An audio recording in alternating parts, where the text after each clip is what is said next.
So নির্বাচন সবচেয়ে প্রধান পদক্ষেপ। আর রিফর্মের ব্যাপারে আমরা অনেকগুলো দল একসাথে বিএনপির সাথে আলোচনার মাধ্যমে আমরা 31 দফায় গেছিলাম। সে 31 দফাকে আরও ব্রডেন করে এনডিএমের মাধ্যমে আমরা 150টা মতো রিফর্মের প্রপোজালস দিয়েছি, আপনাদের কাছেও দিয়েছি।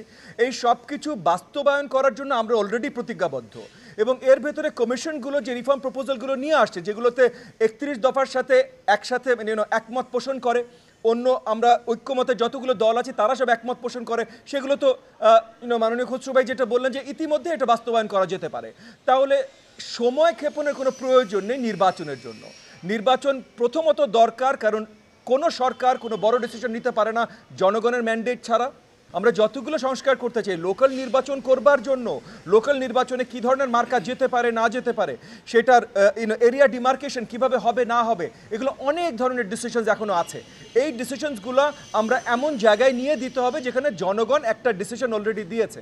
এই মুহূর্তে জনগণের ডিসিশন এখনও বাস্তবায়ন হয়নি।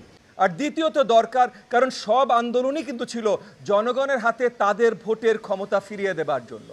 এই কারণে আমরা বিশ্বাস করি যে সঠিক একটা পরিষ্কার রোডম্যাপ, মানে কোন সময় কিভাবে, শুধু কোন তারিখে নির্বাচন হবে এটা না, এটা হয়তো তারা বললেও বাস্তবায়ন করা সম্ভব নাই হতে পারে, 1-2 মাস আরও পিছিয়ে যেতে পারে। বাট কোন কোন কাজগুলো করে কিভাবে কোন সময়, এবং সেই সময়টা যেন খুব বেশি দেরি না হয়, যেন জনগণ আশাহত না হয়, এবং তাদের ডিসিশনগুলো সরকারের মাধ্যমে বাস্তবায়নে এইভাবে এইটা আমরা দেখতে চাই। এবং আজকে সময়টা যেমন আমরা চাই যে জনগণের প্রধান অধিকার ভোট দেওয়ার অধিকার, এই অধিকারটা তাদের কাছে যত শীঘ্রই ফিরিয়ে দেওয়া যায়। কারণ যতই আমরা সংস্কার বা যেই ডিসিশনই নিতে চাই না কেন, সেটার একটা ম্যান্ডেট লাগবে। এই ম্যান্ডেটটা যদি জনগণের থেকে না আসে তাহলে এটা সঠিক ম্যান্ডেট কখনোই হবে না।